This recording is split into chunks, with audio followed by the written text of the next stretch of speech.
Hello दोस्तों, our study note channel में आपका स्वागत है। दोस्तों, आज हम आप लोग के सामने एक मॉडर्न हिस्ट्री का एक ऐसा चैप्टर लेकर के आए हैं जो एग्जाम की दृष्टिकोण से बहुत ही महत्वपूर्ण है। दोस्तों, आप लोग देखते होंगे मॉडर्न हिस्ट्री में गवर्नर, गवर्नर जनरल, देखिए यहाँ पे लिखा हुआ है, थोड़ा सा आप लोग को धुंधला दिख रहा होगा, मैनेज करना है। गवर्नर, गवर्नर जनरल और वाइसराय, इसके बारे में जो है ना बहुत सारे गवर्नर, गवर्नर जनरल और वाइसराय जो है आते हैं, और उससे जो मेन फैक्ट निकल करके जो सामने आता है वो हम लोग को एग्जाम में जो है पूछा जाता है। कोई भी गवर्नर हो या गवर्नर जनरल हो या वायसराय जो कुछ काम करते हैं ऐसा, या फिर उनके शासन काल में कुछ ऐसा काम होता है जो बहुत महत्वपूर्ण होता है, जैसे राजनीतिक सत्ता हो गया, या फिर आर्थिक दृष्टिकोण से, या फिर आपको बता दें कि धार्मिक दृष्टिकोण से। तो इसी सब के बारे में जो है हम आज चर्चा करेंगे, और यह एग्जाम के दृष्टिकोण से बहुत महत्वपूर्ण है। तो आइए हम एक एक करके पहले देखेंगे गवर्नर को, फिर आगे जो है देखेंगे गवर्नर जनरल को, फिर आगे हम लोग बात करेंगे दोस्तों वायसराय के बारे में। जैसा कि हम आप लोग को बता दें कि गवर्नर बंगाल का पहले गवर्नर बनता है, जब आपको बता दें कि जब अंग्रेज लोग यहाँ पे शासन करते हैं और कंपनी के रूप में ईस्ट इंडिया कंपनी की स्थापना होती है, और जब वो अपना क्षेत्र जो है विस्तार करते हैं, तो धीरे धीरे जब क्षेत्र विस्तार होता है तो वहाँ पे एक अधिकारी की जरूरत होती है, और उसी अधिकारी के रूप में जो है दोस्तों सबसे पहले बंगाल के गवर्नर के रूप में जो है नियुक्त किया जाता है। फिर गवर्नर जो है आगे चल करके वही गवर्नर बंगाल का गवर्नर जनरल बनता है, और वही गवर्नर जनरल जो है फिर आके एक अधिनियम आता है, संशोधन होता है, और उस गवर्नर जनरल को अब भारत का गवर्नर जनरल बना दिया जाता है। और फिर भारत का गवर्नर जनरल को दोस्तों आगे चल करके 1858 का अधिनियम आता है, और उस अधिनियम के द्वारा जो है भारत के गवर्नर जनरल को वायसराय बना दिया जाता है। तो ऐसे करके धीरे धीरे हम लोग सब इसमें देखेंगे कि गवर्नर जनरल कितने आए, और उनसे रिलेटेड जो जो फैक्ट होगा धीरे धीरे हम आप लोगों के सामने चर्चा करेंगे, और बहुत ही आसान तरीका से, बहुत कहानी के रूप में दोस्तों, एकदम सरल तरीका से आप लोग को याद होते, एक बार ध्यान से सुन लीजिएगा तो आप लोग को माइंड में जो है सेट हो जाएगा और याद हो जाएगा। जहां तक मेरा कोशिश है कि आप लोग को बहुत सरल तरीका से समझाने का। तो आइए हम बात करते हैं, और आप लोग को पता होगा कि यहाँ पे देखिए डेट लिखा हुआ है। मॉडर्न हिस्ट्री में जो है थोड़ा सा डेट को ध्यान में रखा जाता है। तो गवर्नर से जो है दोस्तों 1757 से शुरू होता है, और यह 1950 में, आपको बता दें कि 1757 में प्लासी का युद्ध होता है, और उसके बाद बक्सर का युद्ध 1764 में होता है। तब जाकर के अंग्रेज लोग जो थे ना अपने पूर्ण जो राजनीतिक सत्ता को जो है भारत में स्थापित कर देते हैं बक्सर के युद्ध के बाद पूर्ण रूप से। इसे 1757 से ही शुरू हो जाता है राजनीतिक सत्ता, लेकिन पूर्ण सब जो अगर बात कर दे आपसे, पूर्ण रूप से 1764 में जब बक्सर का युद्ध हो जाता है, तब जाकर के जो है अंग्रेज लोग जो है अपना राजनीतिक सत्ता को पूर्ण रूप से स्थापित करते हैं। और वह जाकर के जब अपना देश जो है 1947 में, आपको पता होगा कि 15 अगस्त 1947 में जब देश आजाद होते हैं, और जब देश आजाद होता है उसके बाद 1950 में जब हम लोग का संविधान लागू हो जाता है, तब जाकर के यह वायसराय और गवर्नर जनरल का पद समाप्त होता है, क्योंकि यहाँ पे जो है अब राष्ट्रपति का पद आ गया था। तो दोस्तों यह समझने के लिए एक रोड मैप था, आपको कहानी के रूप में हमने इतना बात बताया। अब हम बताते हैं आपको, इससे जो फैक्ट निकल के आएगा उस पर हम लोग जो है अब एक एक करके जो है चर्चा करेंगे। तो आइए देखते हैं कि क्या क्या है इससे मेन फैक्ट। तो आइए हम देखते हैं, यहाँ से देखिए, जब ईस्ट इंडिया कंपनी का क्षेत्र विस्तार बहुत अधिक विस्तारित हो गया, तब लंदन में जो है लंदन में स्थित बोर्ड ऑफ कंट्रोल या बोर्ड ऑफ डायरेक्टर में भारत में प्रशासन करने के लिए एक अधिकारी की नियुक्ति किया गया, जिसको कि गवर्नर कहा। जो दोस्तों यह सब बात हमने समझा दिया, वही बातें यहाँ पे लिखा हुआ है। जब क्षेत्र विस्तार हुआ तो एक अधिकारी की नियुक्ति हुई, और उस अधिकारी को जो है दोस्तों गवर्नर कहा गया, और यह बंगाल के सर्वप्रथम बंगाल में जो है नियुक्त किया गया। और तीनों प्रेसिडेंसी में जो है, जो 3 प्रेसिडेंसी आप लोग को बताए हैं हम कि मद्रास, बंबई और बंगाल प्रेसिडेंसी, 3 प्रेसिडेंसी था, और तीनों प्रेसिडेंसी में बंगाल जो है सबसे महत्वपूर्ण प्रेसिडेंसी था। इसीलिए जो है सबसे पहले बंगाल में एक गवर्नर की नियुक्ति की गई, और उसके रूप में लॉर्ड क्लाइव को हम लोग जानते हैं। और इसी के दौरान दोस्तों अगर आपसे पूछा जाए कि बंगाल के प्रथम गवर्नर कौन थे, तो लॉर्ड क्लाइव का नाम निकल के सामने आते हैं। पहला नियुक्ति जो है लॉर्ड क्लाइव को किया गया था बंगाल के गवर्नर के रूप में। उसी के बाद जो है दोस्तों इसी क्रम में 1773 का एक अधिनियम आता है, एक एक्ट आता है, और उसके द्वारा जो है बंगाल के गवर्नर को अब गवर्नर जनरल कहा गया। देखिए पहले बंगाल का गवर्नर सीधा कहा जाता था, अब जो है बंगाल का गवर्नर जनरल, इसमें जनरल सब जो है 1773 के अधिनियम के द्वारा जो है जोड़ा गया। महाराजपाल, देखिए महाराजपाल जो है बना दिया गया बंगाल के गवर्नर को। तो उसी के दौरान 1773 के दौरान बंगाल के गवर्नर को गवर्नर जनरल बनाया गया। फिर बंगाल के गवर्नर जनरल को दोस्तों भारत का गवर्नर जनरल, शब्द पे यहाँ ध्यान देना है कि शब्द से चूंकि दोस्तों शब्द चेंज होगा और आपका आंसर भी जो है बदल जाएगा, तो यहाँ पे हम लोग को शब्द पर ध्यान देना है, फोकस करना है। इसलिए हम बार बार आकर्षित करवा रहे हैं शब्दों पर कि देखिए यहाँ पे बंगाल का गवर्नर था, बंगाल के गवर्नर है। उसके बाद बंगाल का गवर्नर जनरल बना, और बंगाल का गवर्नर जनरल के बाद जो है दोस्तों एक 1833 का जो है चार्टर एक्ट अधिनियम आता है, और उसमें जो है बंगाल के गवर्नर को अब जो है भारत का गवर्नर जनरल बना दिया गया। तो ध्यान देना है, यहाँ पे बंगाल का गवर्नर जनरल था, अब जो है भारत का गवर्नर जनरल बना दिया गया 1833 के अधिनियम के द्वारा, यह जो है बनाया गया। उसके बाद एक और चार्टर एक्ट आता है 1858 के अधिनियम, और उसके द्वारा जो है दोस्तों भारत के गवर्नर जनरल जो थे, जो बंगाल के गवर्नर जनरल से बनकर के आए थे भारत के गवर्नर जनरल, अब जो है इनको वायसराय बना दिया गया 1858 के अधिनियम के द्वारा, जो है अब वायसराय इनको बना दिया। तो यह दोस्तों यह तीनों फैक्ट जो है आपको ध्यान में रखना है। 1773 के अधिनियम के द्वारा बंगाल के गवर्नर को गवर्नर जनरल बनाया गया, और आपको बता दें कि 1833 के अधिनियम के द्वारा बंगाल के गवर्नर जनरल को भारत का गवर्नर जनरल बनाया गया, और आगे चल करके 1858 के अधिनियम जब आता है तो भारत के गवर्नर को अब वायसराय जो है बना दिया गया। यह तीनों फैक्ट को ध्यान में रखा जाता है, क्योंकि हमेशा यह एग्जाम में पूछा जाता है। अब आगे हम आपसे बात करें तो भारत का गवर्नर जनरल जो है, देखिए यहाँ पे लिखा गया भारत जब गवर्नर जनरल कार्यपालिका, देखिए आप देखते होंगे कि भारत का अंतिम गवर्नर जनरल पूछा जाता है क्वेश्चन में, या भारत का स्वतंत्र गवर्नर जनरल, स्वतंत्र भारत का गवर्नर जनरल पूछा जाता है। तो वायसराय जब 1858 के अधिनियम में भारत का गवर्नर जनरल को वायसराय बनाया गया ना, तो दोस्तों एक ही व्यक्ति जो थे उनको गवर्नर जनरल भी कहा गया और वायसराय भी कहा गया। वह बस कार्य के पद्धति अलग अलग थे। जब कार्यपालिका के, देखिए यहाँ पे लिखा गया है दोस्तों, जब गवर्नर जनरल कार्यपालिका के प्रति उत्तरदायी होता था तब जो है इनको गवर्नर जनरल कहा जाता था। कार्यपालिका जैसे कि हम लोग अभी पढ़ते हैं, कार्यपालिका, न्यायपालिका, विधायिका, तो उसी प्रकार जो है उस समय भी था, और कार्यपालिका के प्रति जब यह कार्य करता था तब इसको जो है गवर्नर जनरल कहा जाता था। अर्थात भारत में यह गवर्नर जनरल के रूप में शासन करता था, लेकिन वही व्यक्ति जो है ब्रिटिश संसद के प्रति, यदि जब ब्रिटिश संसद के प्रति, व्यवस्थापिका के प्रति यह उत्तरदायी होता था, तब जाकर के जो है इसको जो है वायसराय कहा जाता था। तो दोस्तों व्यक्ति एक ही था, बस पोस्ट अलग अलग था और नाम बदल जाता था। जब यह भारत में कार्य करता था कार्यपालिका के प्रति, तब इसको भारत का गवर्नर जनरल कहा जाता था, लेकिन अगर ब्रिटिश संसद के प्रति, ब्रिटिश संसद के प्रति यह व्यवस्थापिका के रूप में जब कार्य करता था, तब जो है इसको जो है वायसराय कहा जाता था। तो यह समझने के लिए बात है, हम लोग को थोड़ा समझ करके ध्यान में रखेंगे तो ज्यादा दिन तक याद रहेगा। अब इससे रिलेटेड जो है दोस्तों हम लोग को यहाँ 3-4 फैक्ट आता है, और उसको एग्जाम में हमेशा पूछा जाता है, तो उसको पॉइंट वाइज जो है हम लोग पॉइंट के रूप में ध्यान रखेंगे। अब पॉइंट में क्या क्या है, इसको आप देखिए, यहाँ पे लिखा हुआ है कि बंगाल का प्रथम गवर्नर, देखिए यहाँ पे केवल शब्द का अंतर है, और शब्द जब बदलेगा तो आपका आंसर भी बदल जाएगा। तो ध्यान रखना है आप लोग को कि अगर बंगाल का प्रथम गवर्नर केवल पूछा जाए तो लॉर्ड क्लाइव, या इसको रॉबर्ट क्लाइव के नाम से भी हम लोग जानते हैं, तो लॉर्ड क्लाइव के रूप में बंगाल का प्रथम गवर्नर था। लेकिन वही बंगाल का प्रथम गवर्नर जनरल, देखिए बस एक शब्द का अंतर है, यहाँ जनरल शब्द जुड़ गया।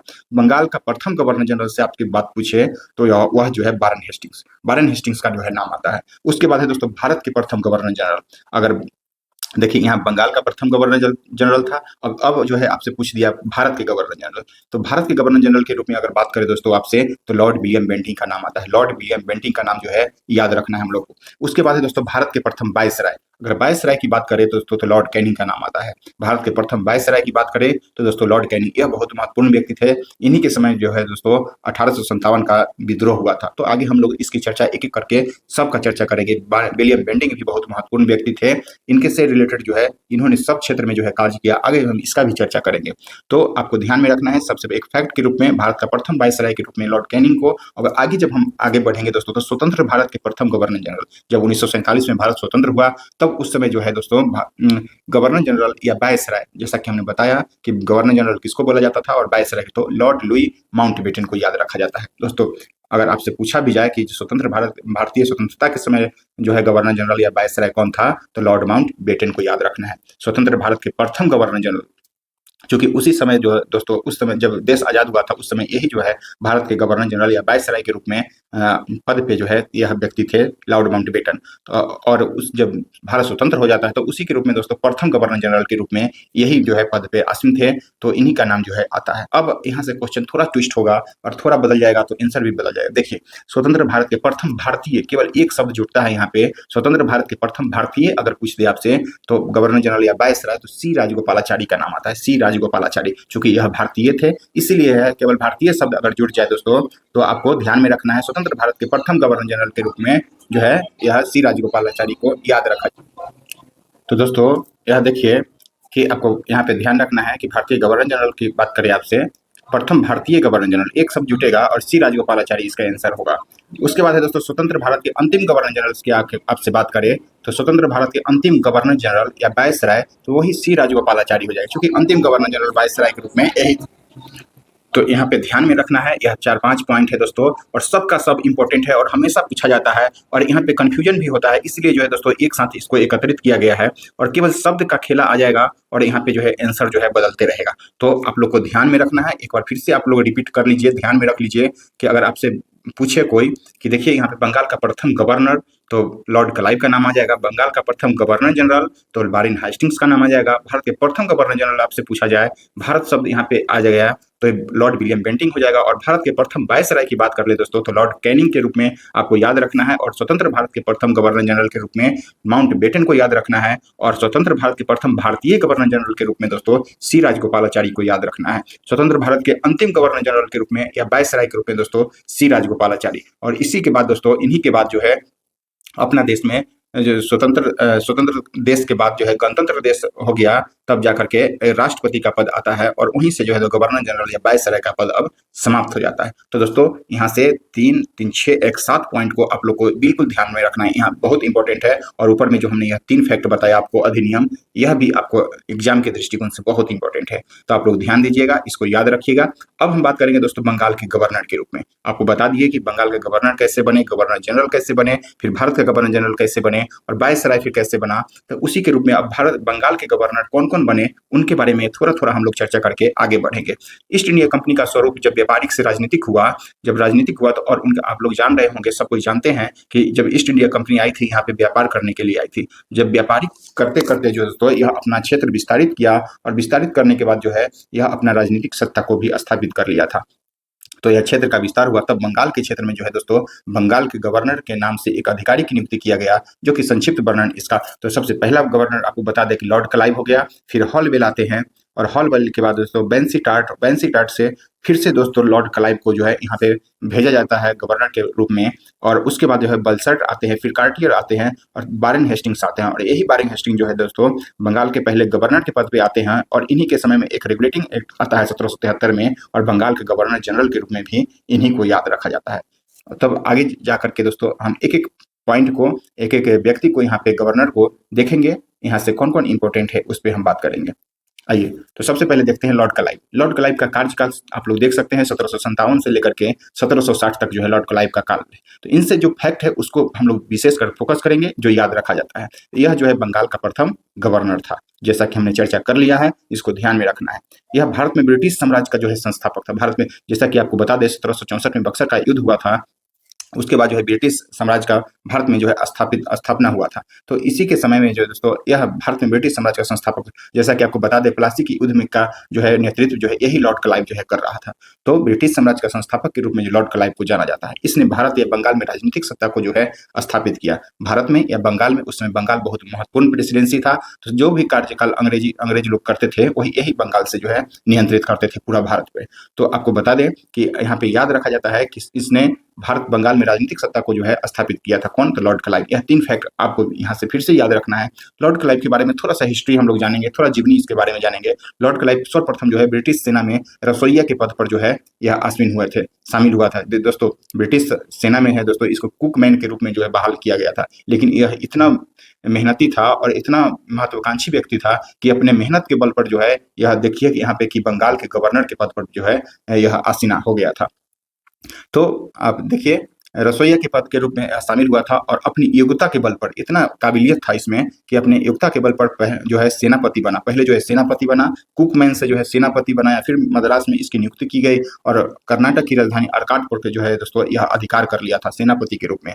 और जब यह अधिकार कर लिया तो अपनी योग्यता को जो है यह साबित कर दिया और तब जाकर के बंगाल के गवर्नर के रूप में इसको नियुक्त किया गया। तो इसने 1757 में प्लासी का युद्ध और 1759 में जो है दोस्तों बेदरा के युद्ध का नेतृत्व भी जो है दोस्तों लॉर्ड क्लाइव ने ही किया था। तो आपसे कभी पूछेगा तो ध्यान में रखना है 1757 में प्लासी का युद्ध का नेतृत्व लॉर्ड क्लाइव के द्वारा किया गया। और जो यह बेदरा का युद्ध हम लोग जान रहे हैं कि अंग्रेज और डच के बीच हुआ था और इसमें डचों को जो है पूरी तरह जो है यह लोग पराजित कर दिए थे। तो इस बेदरा के युद्ध में भी जो है लॉर्ड क्लाइव ने ही नेतृत्व निभाया था।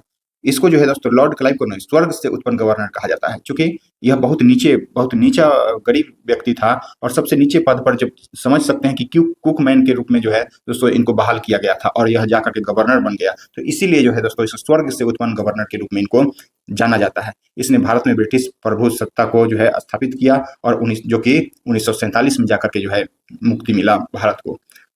उसके बाद दोस्तों लॉर्ड क्लाइव के बाद दोस्तों हॉलवेल आते हैं। हॉलवेल जो कि 1760 में इसका कार्यकाल 1760 का है, थोड़ा दिन के लिए आते हैं और यह जो है अस्थायी गवर्नर के रूप में नियुक्त किए जाते हैं।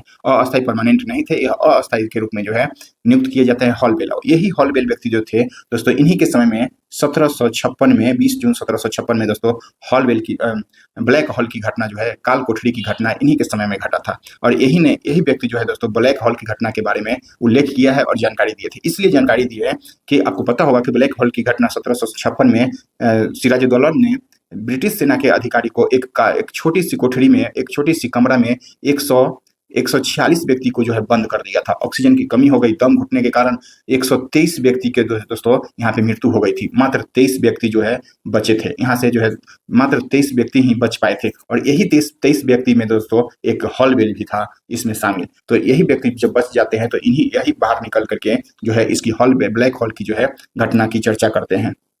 तो इस रूप में इनको याद रखा जाता है ब्लैक होल के रूप में। हाँ, इनका नाम है हॉलवेल और ब्लैक होल की घटना भी इन्हीं के से जुड़ा हुआ है, तो इसको ध्यान में रखना है हम लोग को। उसके बाद आते हैं दोस्तों वेनसिटार्ट। हॉलवेल के बाद वेनसिटार्ट आते हैं। इनका कार्यकाल है दोस्तों 1760 से 1765। इसके समय 1761 में पानीपत का तृतीय युद्ध और 1764 में जो दोस्तों बक्सर का युद्ध हुआ था। तो बस एक जानकारी के रूप में आप लोग को ध्यान में रखना है, कभी अगर पूछेगा किस गवर्नर के काल में जो है बक्सर का युद्ध या पानीपत का तृतीय युद्ध हुआ था तो वेनसिटार्ट के रूप में हम लोग को ध्यान में रखना है। अब जो है दोस्तों बहुत योग्यवान व्यक्ति था लॉर्ड क्लाइव, बहुत ही काबिलियत था इसमें, इसीलिए जो है दोस्तों इनको पुनः जो है बंगाल के गवर्नर के रूप में नियुक्त करके फिर से भेजा जाता है। तो इनका कार्यकाल फिर से 1765 से लेकर के 2 साल के लिए 1767 तक यह आते हैं। यह प्रथम व्यक्ति था जिसको जो है दोबारा गवर्नर बना करके भेजा गया था। 1765 में शाह आलम द्वितीय के साथ और फिर सूरज दोस्तों आपको बता दें कि 1765 में जो है ना 2 इलाहाबाद की संधि हुआ था। पहला इलाहाबाद की संधि शाह आलम द्वितीय और दूसरा जो है सिराजुद्दौला के साथ जो है इलाहाबाद की संधि संपन्न होती है। और इसी के इलाहाबाद संधि के अनुसार दोस्तों आपको लॉर्ड क्लाइव को शाह आलम द्वितीय ने बंगाल, बिहार और उड़ीसा के दीवानी जो है इसको सौंप दिया था। दीवानी मतलब कर वसूलने का जो है पूरा भार जो है आपको लॉर्ड क्लाइव को दे दिया था। तो यहाँ से अंग्रेज लोग का और से वर्चस्व बढ़ने लगा था। उस समय जो है दोस्तों इसको याद रखा जाता है, लॉर्ड क्लाइव ने मोहम्मद राजा खान को जो है बंगाल यानी कि मुर्शिदाबाद का जो है उप दीवान, देखिए यहाँ पे लिखा गया है उप दीवान के रूप में जो है नियुक्त किया था बंगाल का मोहम्मद राजा खान को, और बिहार का जो है राजा सीताव राय बिहार का उप दीवान के रूप में नियुक्त किए थे लॉर्ड क्लाइव ने। इसको आपको ध्यान में रखना है, दोनों व्यक्ति के नाम यह बीपीएससी में क्वेश्चन पूछा गया है, तो हो सकता है आपके बिहार एसआई या अन्य एग्जाम में भी आपसे यह क्वेश्चन पूछ सकता है। तो लॉर्ड क्लाइव ने मोहम्मद राजा खान को कहाँ का, तो बंगाल का उप दीवान नियुक्त किया और राजा सीताव राय को जो है दोस्तों बिहार का उप दीवान के रूप में जो है नियुक्त किया। दोनों को ध्यान में रखना है, यह व्यक्ति को इंपॉर्टेंट है यहाँ से। अब आते हैं दोस्तों द्वैध शासन। द्वैध शासन जो है ना बंगाल में सर्वप्रथम यही लॉर्ड क्लाइव जो है लगाते हैं। इसका जनक के रूप में आपको बता दें लियोनस कार्टियस के रूप में इसका जनक, अगर जनक आपसे पूछे, चूंकि यह बिहार दरोगा में क्वेश्चन पूछा गया है दोस्तों, तो आपको ध्यान में रखना है। अगर द्वैध शासन के जनक आपसे पूछे तो लियोनस कार्टियस का नाम आता है। और यहाँ पे हम बंगाल के रूप में अगर बात करें तो द्वैध शासन का पद अर्थात दीवानी और निजामत का अधिकार जो है अंग्रेजों के पास सुरक्षित हो जाना, इसी को जो है द्वैध शासन कहा जाता है। निजामत अर्थात रक्षा से संबंधित मामला और विदेश विभाग से संबंधित प्रशासन को इसके अंतर्गत जो है शामिल किया गया था। तो बंगाल में सर्वप्रथम द्वैध शासन को जो है लॉर्ड क्लाइव ने लागू किया था। तो इसको ध्यान में रखना है कि बंगाल में द्वैध शासन को किसने लागू किया, तो आपको लॉर्ड क्लाइव के रूप में याद रखना है। द्वैध शासन के जनक के रूप में अगर आपसे पूछा जाए तो लियोनस कार्टियस को जो है दोस्तों याद रखा जाता है, चूंकि यह बिहार दरोगा में पूछा गया क्वेश्चन है।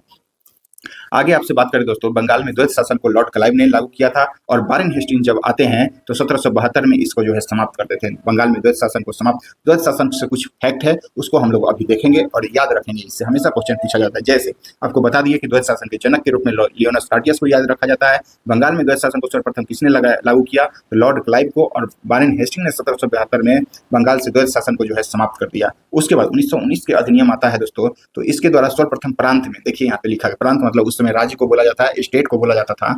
तो 1919 के अधिनियम के द्वारा जो है सर्वप्रथम प्रांतों में द्वैध शासन को लगाया गया। फिर जो है 1935 का अधिनियम जब आता है तो प्रांत के द्वैध शासन को समाप्त किया जाता है और केंद्र में जो है द्वैध शासन स्थापित कर दिया जाता है। तो आपको यह सब फैक्ट द्वैध शासन के रूप में याद रखना है। आपको बता दें द्वैध शासन से 3-4 फैक्ट आपको बताया मैंने कि इसका जनक कौन थे, तो लियोनार्ड स्कॉटियस। बंगाल में किसने लागू किया, तो लॉर्ड क्लाइव। हटाया किसने, तो वारेन हेस्टिंग्स ने 1772 में। भी कभी कभी डेट पूछा जाता है यहाँ से। उसके बाद हम आपसे चर्चा करें तो 1919 के अधिनियम के द्वारा सर्वप्रथम प्रांत में द्वैध शासन लगाया गया और 1935 के द्वारा पूरा प्रांत में द्वैध शासन को समाप्त किया गया और केंद्र में जो है 1935 के अधिनियम के द्वारा जो है स्थापित किया। तो यह सब द्वैध शासन से संबंधित कुछ फैक्ट था, उसको हमने एक साथ आपको डिस्कस किया। फिर हम आगे बढ़ते हैं तो बेलसट का नाम आता है दोस्तों 1767 से लेकर 1769 तक इसका कार्यकाल रहता है। इसके समय में जो है दोस्तों प्रथम आंग्ल मैसूर युद्ध संपन्न हुआ था। प्रथम आंग्ल मैसूर युद्ध के बारे में बात करें दोस्तों तो बेलसट के समय में आप लोग जानते हैं कि मैसूर टीपू सुल्तान और हैदर अली का नाम आता है मैसूर युद्ध में। जो उस समय प्रथम अगर बात करें तो हैदर अली आते हैं जो कि इसमें अंग्रेजों से युद्ध होता है। तो आपको ध्यान में रखना है बेलसट के रूप में इसी के समय जो हुआ था प्रथम आंग्ल मैसूर युद्ध। उसके बाद हम बात करते हैं दोस्तों कार्टियर लियोनस कार्टियस एक अलग थे और यह कार्टियर है जो कि बंगाल के गवर्नर जनरल के रूप में इनको भेजा गया था। तो इनका कार्य जो है दोस्तों 1769 से लेकर 1772 तक इसका कार्य है। इसके समय बंगाल में भयंकर अकाल पड़ गया और सरकार की तरफ से कोई भी जो है राहत कार्य जो है नहीं कराया गया था। परिणाम स्वरूप जो है इसकी आलोचनाएं होने लगी, इसलिए कार्टियर को वापस बुलाया गया और बहुत महत्वाकांक्षी व्यक्ति वारेन हेस्टिंग्स को जो है दोस्तों बंगाल का गवर्नर बना करके भेजा गया। और इन्हीं के समय में आपको बता दें 1772 तक यह कार्य देख लिए और 1773 का एक अधिनियम आ जाता है और इसी अधिनियम के द्वारा बंगाल के गवर्नर को गवर्नर जनरल कहा जाने लगा, जैसा कि हमने अभी चर्चा पहले कर लिया है आप लोगों से। तो अब है बंगाल के गवर्नर जनरल यहाँ पे देख लीजिए। यहाँ से फैक्ट के रूप में आपको याद रखना है ईस्ट इंडिया कंपनी की स्थापना के बाद ब्रिटेन के व्यापारियों ने आपको बता दें कि ब्रिटेन के व्यापारियों ने सरकार पर जो है दबाव बनाना शुरू कर दिया। उसके बाद क्या हुआ, यह दबाव ईस्ट इंडिया कंपनी के नियंत्रण करने से था। परिणाम स्वरूप ब्रिटेन की सरकार ने एक अधिनियम लाया और 1773 में इस पारित कर दिया गया और 1773 का जो अधिनियम आया और इसी अधिनियम के द्वारा बंगाल के गवर्नर को अब बंगाल का गवर्नर जनरल महाराजपाल जो है बना दिया गया और कहा जाने लगा बंगाल का गवर्नर जनरल। और इस पद पर जो पहला व्यक्ति जो बैठने वाले थे वह वारेन हेस्टिंग्स आते हैं। जैसा कि हमने चर्चा कर लिए हैं कि बंगाल के गवर्नर जनरल से आपसे पूछा जाए तो वारेन हेस्टिंग्स का नाम आता है। तो कुछ महत्वपूर्ण गवर्नर जनरल है, उनका जो है लिस्ट दिया गया है और यहाँ से आपसे फिर आगे हम लोग एक एक करके आगे देखेंगे। तो पहला गवर्नर जनरल जो बंगाल के थे वह वारेन हेस्टिंग्स है। उसके बाद मैकफर्सन आते हैं, फिर लॉर्ड कॉर्नवालिस, यह बहुत इंपॉर्टेंट व्यक्ति थे, और फिर सर जॉन सॉर आते हैं, लॉर्ड ब्लेचली आते हैं, फिर से जो है दोस्तों लॉर्ड कॉर्नवालिस आते हैं। आपको कॉर्नवालिस 2 बार यहाँ पे आ जाते हैं, इसलिए जो है 1805 इसका कार्यकाल एक दिया गया है। सर जॉर्ज बार्लो का नाम आता है, फिर से दोस्तों लॉर्ड मिंटो का नाम आ जाता है, वारेन हेस्टिंग आते हैं, फिर उसके बाद एमहर्स्ट आते हैं और फिर से दोस्तों यह लॉर्ड विलियम बेंटिंग आ जाता है। और यह लॉर्ड विलियम बेंटिंग जो है यही व्यक्ति आगे चल करके भारत के गवर्नर जनरल के रूप में नियुक्त किया जाता है इनको। तो आइए हम एक एक करके अब आपको सामने पेश करते हैं इसको, देखिए। तो आइए दोस्तों देखते हैं वारेन हेस्टिंग्स को। अब वारेन हेस्टिंग्स की बात करें दोस्तों 1772 से लेकर के 1785 तक इनका कार्यकाल है। तो इसी के समय में है दोस्तों 1773 के अधिनियम एक आता है और 1774 को में बंगाल के गवर्नर से 1773 इनका कार्यकाल 1772 से 85 तक है। लेकिन 1777 में एक अधिनियम आ जाता है और इसी अधिनियम के द्वारा जो 1774 में इनको बंगाल का गवर्नर जनरल बनाया गया। बंगाल के देखिए यहाँ पे लिखा गया बंगाल के गवर्नर जनरल बना दिया गया। इन्होंने सभी क्षेत्रों में कार्य को संपन्न किया था, जैसे कि प्रशासनिक कार्य में इन्होंने प्रशासन के क्षेत्र में बहुत महत्वपूर्ण कार्य किया, जिसका संक्षिप्त वर्णन जो है निम्नलिखित है। जैसा कि आपको यह याद रखना है, यह बंगाल के प्रथम गवर्नर जनरल थे। बंगाल के प्रथम गवर्नर जनरल, जैसा कि पीछे भी हमने चर्चा कर दिया, इसने बंगाल में द्वैध शासन को जो है 1772 में समाप्त कर दिया। हमने पहले भी इसको बताया, तो यह लाइन याद रखना है आपको। इसने अवध को ध्यान में रखते हुए दोस्तों सबसे इंपॉर्टेंट अगर आपसे वारेन हेस्टिंग्स से पॉइंट याद रखना है तो सुरक्षा प्रकोष्ठ की नीति, घेरे की नीति या रिंग फेंस की नीति को जो है लागू किया था। तो अगर सुरक्षा प्रकोष्ठ की नीति या घेरे की नीति या इंग्लिश में जो है रिंग फेंस की नीति के रूप में आपको याद रखना है, वारेन हेस्टिंग्स को जो है दोस्तों याद रखा जाता है। यह किसका नीति है, तो वारेन हेस्टिंग्स है। यह क्या था दोस्तों, रिंग फेंस की या सुरक्षा प्रकोष्ठ की नीति क्या था कि अंग्रेज लोग जो जहाँ पे शासन करते थे वहाँ के आसपास के राज्यों से, प्रांतों से एक सहायक संधि कर लेते थे, एक समझौता करते थे, ताकि उनके जो है आसपास चारों तरफ से एक अपना मतलब समझौता हो जाएगा तो उन पे कोई आक्रमण नहीं कर पाएगा और न कोई उनको वहाँ से हटा सकता है। इसलिए जो है आसपास के क्षेत्र में जो भी लोग थे मतलब प्रांत से वह समझौता करते थे, उसी को है दोस्तों सुरक्षा प्रकोष्ठ की नीति। मतलब अपने को सुरक्षा में घेर लेना, अपने मतलब चारों तरफ से सुरक्षा प्रकोष्ठ बना लेना, एक क्षेत्र बना लेना, उसी को है दोस्तों सुरक्षा प्रकोष्ठ की नीति कहा गया है। तो इससे रिलेटेड वारेन हेस्टिंग्स को याद रखा जाता है।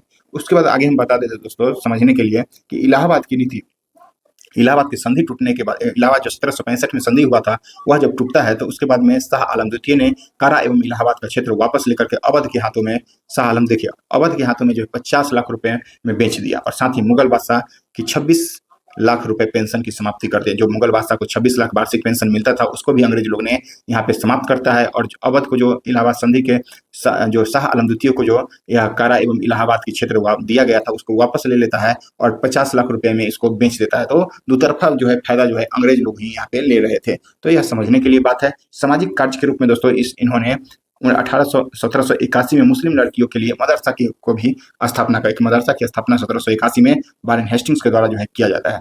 आगे हम बढ़ते हैं तो इसने देखिए दोस्तों थोड़ा सा यहाँ पे आपको मैनेज करना है, क्योंकि बहुत पुराना कलर कर दिया गया है, तो यह धीरे धीरे खराब है, पुराना बुक है, तो इसको थोड़ा मैनेज करके आप लोग को बस कहानी को सुनना है, समझना है। वारेन हेस्टिंग्स के समय में ही दोस्तों मनु स्मृति, देखिए यहाँ पे लिखा गया है मनु स्मृति भागवत गीता और अभिज्ञान शकुंतलम आदि ग्रंथ का जो है दोस्तों अंग्रेजी भाषा में अनुवाद किया गया। अभिज्ञान शकुंतलम कालिदास की पुस्तक है।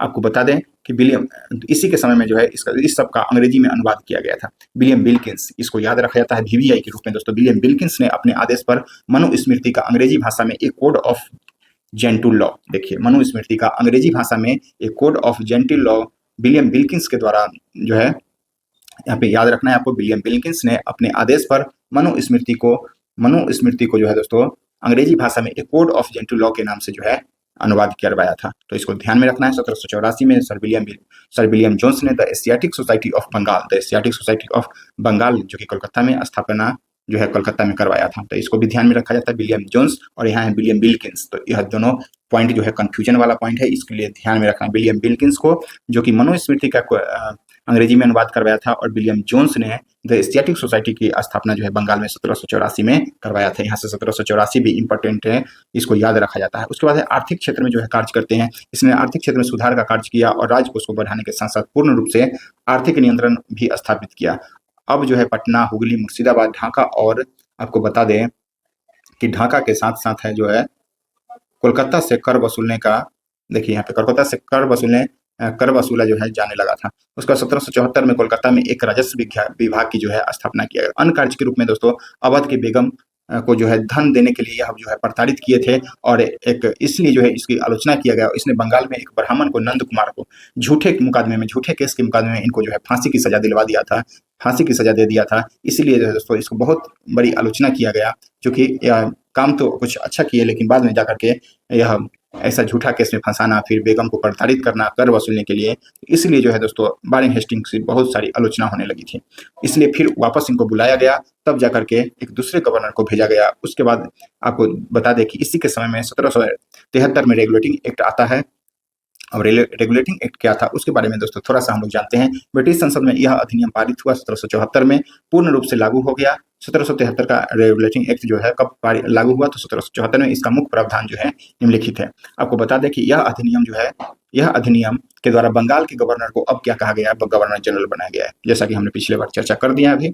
उसके बाद इस अधिनियम के द्वारा मद्रास, बम्बई प्रेसिडेंसी जो था अब जो है पूर्ण रूप से कोलकाता के प्रेसिडेंसी के अधीन कर दिया गया था। गवर्नर जनरल को सहयोग करने के लिए 4 सदस्यीय कार्य करने की परिषद की स्थापना मतलब गठन किया गया था। उसके बाद इस अधिनियम के द्वारा आपको बता दें कि कोलकाता में 1774 में सुप्रीम कोर्ट की स्थापना, सर्वोच्च न्यायालय की स्थापना किया गया, और प्रथम जो है मुख्य न्यायाधीश के रूप में एलिजा एमपी को बनाया गया था। 1774 में 1773 के रेगुलेटिंग एक्ट के द्वारा सर्वोच्च न्यायालय की स्थापना किया गया, और मुख्य न्यायाधीश के रूप में दोस्तों एलिजा एमपी को जो प्रथम मुख्य न्यायाधीश के रूप में इनको बनाया गया। तब अब आते हैं दोस्तों 1784 का पिट्स इंडिया एक्ट, एक और एक्ट आ जाता है इन्हीं के समय में, पिट्स इंडिया एक्ट। जैसे कि आपको बता दें कि इनका कार्यकाल हमने बताया कि वारेन हेस्टिंग्स का 1785 तक कार्यकाल है, तो 1784 में जो पिट्स इंडिया एक्ट आता है तो इन्हीं के समय। कभी आपसे पूछा जाए किसके समय में पिट्स इंडिया एक्ट आया था, तो वारेन हेस्टिंग्स के समय में 1784, इसका डेट याद रखा जाता है। Pitt's India act 1784। ब्रिटेन में सरकार बदलने के कारण 1784 में यह लाया गया था। इसका मुख्य प्रावधान जो है निम्नलिखित था। इसका मुख्य प्रावधान की बात करें हम दोस्तों, इस अधिनियम के द्वारा कार्यकारिणी परिषद के सदस्यों की संख्या 4 से घटाकर 3 कर दिया गया। इस अधिनियम के द्वारा बम्बई मद्रास प्रेसिडेंसी को पूर्ण रूप से जो है बंगाल प्रेसिडेंसी के अधीन कर दिया गया था। उसके बाद इस अधिनियम के द्वारा 6 कमिश्नर की एक बोर्ड का गठन किया गया और संपूर्ण अधिकार जो है इस बोर्ड को जो है दे दिया गया था। और इसी से जो है वारेन हेस्टिंग्स नाराज हो जाते हैं और इसी के विरोध में वारेन हेस्टिंग ने इस्तीफा दे दिया था। तो यहाँ पे इस पॉइंट को ध्यान रखना है समझने के लिए। ब्रिटेन वापस जाने पर विरोधी दल के नेता, इसको वीवीआई के रूप में याद रखना है, विरोधी दल के नेता थे लॉर्ड बर्क। लॉर्ड बर्क ने इस पर वारेन हेस्टिंग पर जो है महाभियोग लगाया था। अतः अंततः जो है वारेन हेस्टिंग को बरी किया गया और मान की तलवार से सम्मानित किया गया। यहाँ पे इसको सजा नहीं दिया गया था और इसको पुरस्कृत किया गया। तो ध्यान में रखना है कि इसको महाभियोग किसने लगाया था, तो लॉर्ड बर्ग के द्वारा। यह प्रथम गवर्नर जनरल था जिस पर महाभियोग जो है लगाया गया था, प्रथम गवर्नर जनरल जिस पर महाभियोग जो है लगाया गया। उसके बाद लॉर्ड विलियम विल्किंस ने भागवत गीता पर, देखिए भागवत गीता और हितो उपदेश का भी अंग्रेजी में अनुवाद करवाया था लॉर्ड विलियम विल्किंस। तो यह भी ध्यान में रखा जाता है। अब आते हैं मैकफर्सन। मैकफर्सन की बात करें आपसे 1785 से 1786 1 साल के लिए आते हैं और इसको अस्थायी गवर्नर जनरल के रूप में नियुक्त किया जाता है। इसने संपूर्ण भारतीय ब्रिटिश साम्राज्य को दोस्तों 23 जिला में जो है विभक्त करके शासन किया था। तो इनसे कोई ज्यादा फैक्ट है नहीं। अब जो आते हैं वो बहुत महत्वपूर्ण व्यक्ति है लॉर्ड कर्नवालिस। 1786 से लेकर के 1793 तक जो है इनका कार्यकाल है। लगभग इनका कार्यकाल अगर आपसे देखा जाए तो 9 साल तक, लगभग 4 3 7 साल तक है दोस्तों इनका कार्यकाल, लगभग 7 साल तक आपको देखने को मिल रहा है। तो यह बहुत महत्वपूर्ण व्यक्ति थे। यह अस्थायी गवर्नर के रूप में नियुक्त किए गए थे और इसको याद रखा जाता है इस पॉइंट को। इसको जो भारत में सिविल सेवा का जनक, अभी भी जो हम लोग यूपीएससी के एग्जाम देते हैं तो इन्हीं का जो देन है, भारत में सिविल सेना का जनक के रूप में दोस्तों इसको याद रखा जाता है। भारत में पुलिस सेवा, जिसका अभी हम लोग तैयारी कर रहे हैं, बिहार दरोगा, बिहार पुलिस, जो भी होता है पुलिस सेवा का जो जनक के रूप में लॉर्ड कर्नवालिस को याद रखा जाता है। तो ऐसे भी हम लोग को याद रख लेना है। भारतीय सिविल सेवा को दोस्तों इस्पात का चौखट कहा जाता है। कभी आपसे पूछे तो इसको एक लाइन ध्यान रखिए कि भारतीय सिविल सेवा को इस्पात का चौखट के रूप में जो है हम लोग जानते हैं। अब आगे आपसे बात करें दोस्तों, इनका अन्य कार्य के रूप में इन्होंने न्यायिक प्रक्रिया को सरल बनाने के लिए कर्नवालिस कोड, देखिए यहाँ पे कर्नवालिस कोड का लागू किया और पृथककरण विकेंद्रीकरण पर, जो कि विकेंद्रीकरण पृथकीकरण पर जो है आधारित था। अब आते हैं सबसे इंपॉर्टेंट, आपको वीवीआई यहाँ पे दिख रहा होगा, अस्थायी बंदोबस्त। दोस्तों 1793 यह डेट भी याद रखा जाता है। अस्थायी बंदोबस्त, इसी को जो है दोस्तों आपको बता दें कि जमींदारी व्यवस्था, इस्तेमारी व्यवस्था, बिस्मेदारी व्यवस्था और सूर्यास्त कानून के रूप में जो है दोस्तों इस व्यवस्था को जाना जाता है, अस्थायी बंदोबस्त को। तो सबसे पहले तो आपको यह याद रखना है कि इसके जनक कौन थे। अधिकांशतः आपको अस्थायी बंदोबस्त न देकर के जमींदारी व्यवस्था दिया जाता है, तो इसको याद रखा जाता है जमींदारी व्यवस्था या अस्थायी व्यवस्था, अस्थायी बंदोबस्त, बिस्मेदारी व्यवस्था या सूर्यास्त कानून या परमानेंट सेटलमेंट के रूप में जो है दोस्तों इसको याद रखा जाता है। तो सबसे पहले इसका, तो दोस्तों आपको बता रहे थे अस्थायी बंदोबस्त के बारे में, कुछ टेक्निकल प्रॉब्लम के कारण कट हो गया था। आपको बता दें कि यहाँ पे याद क्या रखना है, 1793 आपको अस्थायी बंदोबस्त, इस्तेमारी व्यवस्था और आपको बता दें परमानेंट सेटलमेंट, इसको याद रखा जाता है। जमींदारी व्यवस्था यहाँ से मेन रूप से फेमस है, जमींदारी व्यवस्था। इस व्यवस्था का जनक कौन थे, तो सबसे पहले आपको लॉर्ड कर्नवालिस के रूप में याद रखा जाता है। लॉर्ड कर्नवालिस को 1793 में अस्थायी बंदोबस्त या जमींदारी व्यवस्था के जनक के रूप में याद रखा जाता है। सूर्यास्त कानून इसलिए इसको बोला जाता था ना कि देखिए साल के आखिरी दिन सूर्य डूबने से पहले लगान देना होता था। अगर आप लगान नहीं देते हैं तो आपकी जमींदारी को नीलाम कर दिया जाएगा। साल का आखिरी दिन आपको सूरज डूबने से पहले, सूर्यास्त होने से पहले आपको जो है लगान वहाँ जमा कर देना होता था सरकार के पास, नहीं तो आपका जो है जमींदारी जो है नीलाम कर दिया जाता था।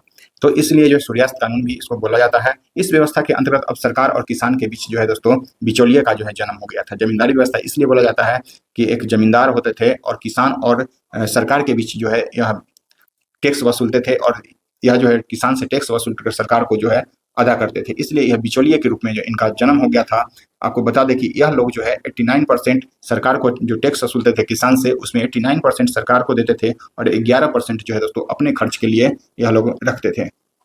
यह व्यवस्था जो था सर्वप्रथम जो बंगाल, बिहार और उड़ीसा में जो है लागू हुआ था। आपको यह ध्यान में रखना है, जमींदारी व्यवस्था या अस्थायी बंदोबस्त या फिर परमानेंट सेटलमेंट है। सबसे पहले अगर आपको पूछा जाए एग्जाम में कि सबसे पहले यह कहाँ लागू हुआ था, तो यह जो है सबसे पहले जो है बिहार, बंगाल और उड़ीसा में जो है लागू किया गया था।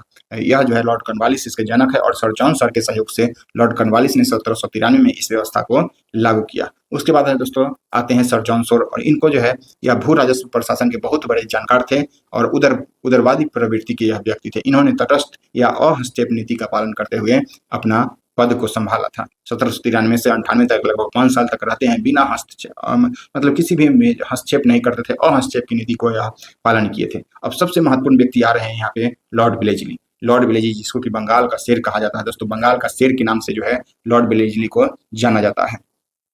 और सहायक संधि के लिए जो है यह सबसे बहुत विख्यात व्यक्ति थे।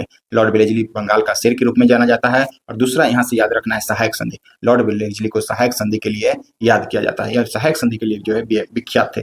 डुप्ले को सहायक संधि का जनक कहा जाता है। डुप्ले, जो कि आपको बता दें डुप्ले कौन थे, प्रथम फ्रांसीसी गवर्नर थे, और इन्हीं को जो है सहायक संधि के जनक के रूप में याद किया जाता है। उसके बाद आपको बता दें कि सहायक संधि की लोकप्रिय बनाने का कार्य जो है लॉर्ड वेलेस्ली ने किया। कुछ विद्वानों के अनुसार सहायक संधि का जनक भी वेलेस्ली ही था, लेकिन आपको जनक के रूप में डुप्ले को याद करना है और सहायक संधि के लिए विख्यात व्यक्ति के रूप में लॉर्ड वेलेस्ली को याद रखना है यहाँ पे। उसके बाद हम बता दें इस संधि के अनुसार राज दरबार में एक अंग्रेज अधिकारी को नियुक्त किया जाता था, और वहाँ पे और उसके साथ एक सैन्य टुकड़ी को भी नियुक्त किया जाता था, और जहाँ नियुक्त किया जाता था उसका खर्च जो है उस राज्य को देना पड़ता था। तो इसीलिए यहाँ पे एक अधिकारी और उसके सैन्य टुकड़ी को पूरा खर्च जहाँ पे नियुक्त किया सहायक संधि होता था, जिसके साथ उसका पूरा खर्च जो है उसी राज्य को देना होता था। संधि मानने वाला अधिकारी की अनुमति के बिना विदेश जो संधि इस मान लेते थे उसका बिना अधिकारी के नियुक्ति अनुमति के बिना न वह समझिए कि विदेशों से संपर्क स्थापित कर सकता था और न कोई, यानी कि समझिए कि विदेश नीति पर पूर्ण रूप से जो है अंग्रेजों का यहाँ नियंत्रण हो गया था। अब यहाँ से सबसे इंपॉर्टेंट याद क्या रखना है कि सहायक संधि पर सर्वप्रथम जो है 1798 में हैदराबाद के निजाम ने जो हस्ताक्षर किया था। 1798 में हैदराबाद के निजाम के द्वारा जो है सहायक संधि पर हस्ताक्षर किया गया था। तो यह क्वेश्चन पूछा जाता है कि सहायक संधि पर सबसे जो है पहले है किसने हस्ताक्षर किया था, तो हैदराबाद के निजाम ने हस्ताक्षर किया था। उसके बाद 1799 में तंजौर, 1801 में अवध, देखिए यहाँ लिखा गया है 1801 में अवध, 1802 में पेशवा हस्ताक्षर किया। उसके बाद सिविल सेवा में प्रशिक्षण के लिए कोलकाता में फोर्ट विलियम कॉलेज की स्थापना इन्होंने किया, और लेकिन बोर्ड ऑफ डायरेक्टर के आदेश पर कॉलेज को बंद कर दिया गया। उसके बाद लॉर्ड कॉर्नवालिस जो है आपको बता दें कि फिर से यह जो है आते हैं, बहुत महत्वपूर्ण व्यक्ति थे, इसलिए इनको दोबारा भेजा जाता है। यह प्रथम गवर्नर था जो कि दोबारा भारत में आया था, और यह प्रथम गवर्नर जनरल था जिनका की है भारत में मृत्यु हो गया था। आपको बता दें भारत में यूपी गाजीपुर में जो है इनका मृत्यु हो गया था।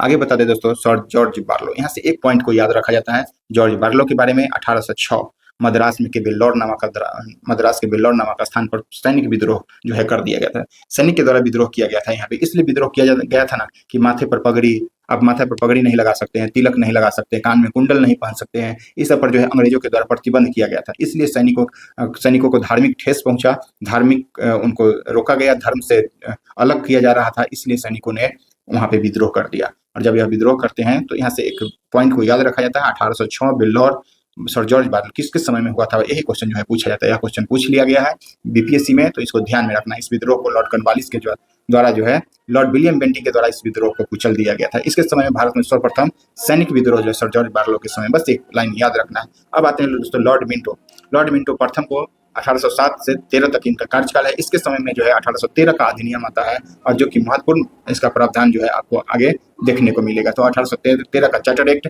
या अधिनियम जो आते हैं वह बहुत महत्वपूर्ण होता है। इस अधिनियम के द्वारा ईस्ट इंडिया कंपनी के व्यापारिक एकाधिकार को जो है समाप्त किया गया। जैसा कि हम अपने नोट्स में भी आपको चर्चा कर दिए हैं और बता दिए हैं कि व्यापारिक एकाधिकार को, देखिए व्यापारिक एकाधिकार को 1813 के अधिनियम के द्वारा समाप्त किया गया है। लेकिन अगर पूर्ण शब्द यहाँ पे जुड़ जाएगा, पूर्ण रूप से कब समाप्त किया गया है, तो 1833 इसका आंसर हो जाएगा। तो ध्यान में रखना है पॉइंट को, शब्द को।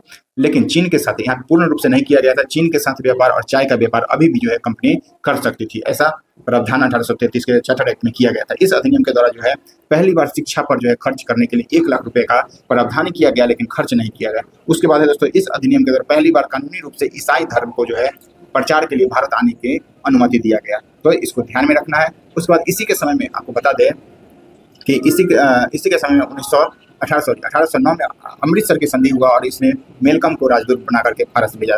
1800 यहाँ पे आपको बता दें कि महाराजा रणजीत सिंह और चार्ल्स मेडकॉफ के बीच में 1809 में अमृतसर की संधि हुआ, और इसमें जो है मेलकम को अपना राजदूत बना करके फारस भेजा था। अब आते हैं लॉर्ड हेस्टिंग्स हम लोग पढ़ लिए।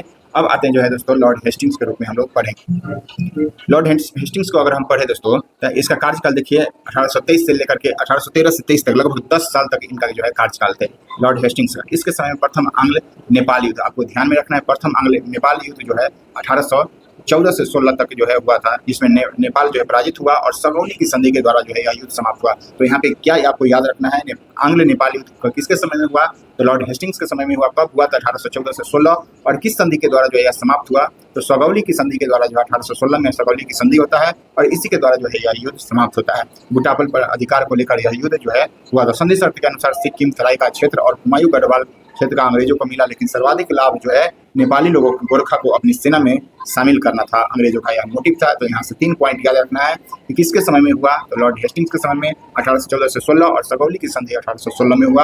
तो इस पॉइंट को जो है यहाँ से याद रखना है। उसके बाद हम आपको बता दें कि इसके पिंडारियों का दमन का श्रेय जो है लॉर्ड पिंडारियों का दमन का श्रेय और मराठों का दमन का श्रेय जो है इनको जाता है। पिंडारियों के दमन का श्रेय जो है इन्हीं को जाता है, लॉर्ड हेस्टिंग्स को। पिंडारी लोग जो है मथुरा के आसपास लूटपाट करते थे, जिनको फांसीगर कहा गया है। इसके नेता जो है मोहम्मद वासिल आत्महत्या कर लिए, जीतू को जो है शेर खा गया और करीम खां को गोरखपुर में एक छोटा सा जमींदार देकर के जो है इनको छोड़ दिया गया था। तो यह सब समझने के लिए पॉइंट है। अब आते हैं यहाँ से वारेन हेस्टिंग्स के समय का सबसे महत्वपूर्ण पॉइंट यहाँ पे महलवाड़ी व्यवस्था। महलवाड़ी व्यवस्था के बारे में हम बात करते हैं दोस्तों। महल का शाब्दिक अर्थ होता है समूह। देखिए यहाँ पे महल का शाब्दिक अर्थ क्या होता है, समूह, अर्थात समूह के रूप से कृषि कार्य करते हुए सरकार को लगान अदा करना महलवाड़ी व्यवस्था जो है कहलाता था। महलवाड़ी व्यवस्था जो है कहलाता था, आपको सामूहिक रूप से कृषि कार्य करते हुए सरकार को लगान अगर आप टैक्स दे रहे हैं, उस व्यवस्था को महलवाड़ी व्यवस्था कहते हैं। तो जमींदारी व्यवस्था जो है, जिस तरह 19% पर जमींदारी व्यवस्था की हम अपनी बात कर लिए आपसे, लॉर्ड कॉर्नवालिस इसके जनक है, तो यह जो है 19% व्यवस्था पर बिहार, बंगाल और उड़ीसा में जो लागू हुआ था।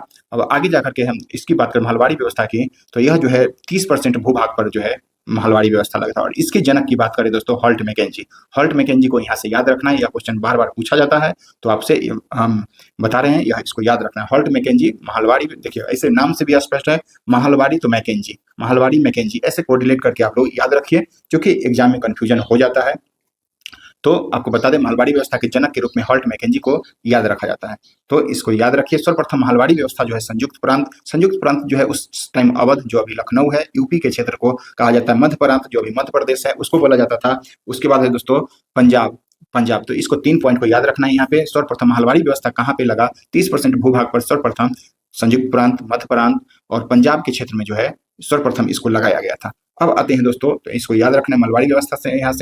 यहाँ पे एमहर्स्ट आते हैं, लॉर्ड एमहर्स्ट। इसके समय यह जो है दोस्तों, यह भी 5 साल के लिए आते हैं, 1823 से 1828 तक इनका कार्यकाल है। इसके समय में 3 महत्वपूर्ण घटनाओं का जो है उल्लेख किया जाता है। जैसे प्रथम आंग्ल बर्मा युद्ध, जिस तरह से लॉर्ड हेस्टिंग्स के समय में जो है 1814 से 1816 तक जो है प्रथम आंग्ल नेपाल युद्ध हुआ था, अब जो है बर्मा के साथ जो है अंग्रेजों का युद्ध हो गया, और यह जो है 1824 से 26 के बीच में जो है यह युद्ध होता है। बर्मा के जंगलों पर नियंत्रण करने के लिए और इसके क्षेत्र में विस्तार करने के लिए अंग्रेजों ने अभियान किया और सफल भी रहे। अब जो है अंग्रेज यहाँ से नेपाल के साथ साथ अब बर्मा में भी जो है एंट्री कर दिया था। तो इसको जो है ध्यान में रखना है। और यांडबुक की संधि के द्वारा 1826 में जिस तरह संगोला की संधि हुआ, यांडबुक की संधि के द्वारा दोस्तों इस युद्ध को जो है समाप्त किया गया। 1826 में यांडबुक की संधि हुआ, और आपको बता दें संधि शर्त के अनुसार 50 लाख रुपए वसूल किया गया, और इस प्रकार अंग्रेज जो है बर्मा में भी प्रवेश कर दिए गए। उसके बाद बैरकपुर का घेरा, 1826 में बैरकपुर का घेरा होता है, और यहाँ के सैनिकों ने बर्मा जाने से इनकार कर दिया, क्योंकि हिंदू धर्म के लिए समुद्र की यात्रा करना पाप माना जाता था। इसलिए जो है यह घेरा जो है किया गया था, बैरकपुर का घेरा। आपको डेट यहाँ से याद रखना है, 1826 में। परिणाम स्वरूप जो सैनिकों को जो है दंडित किया गया।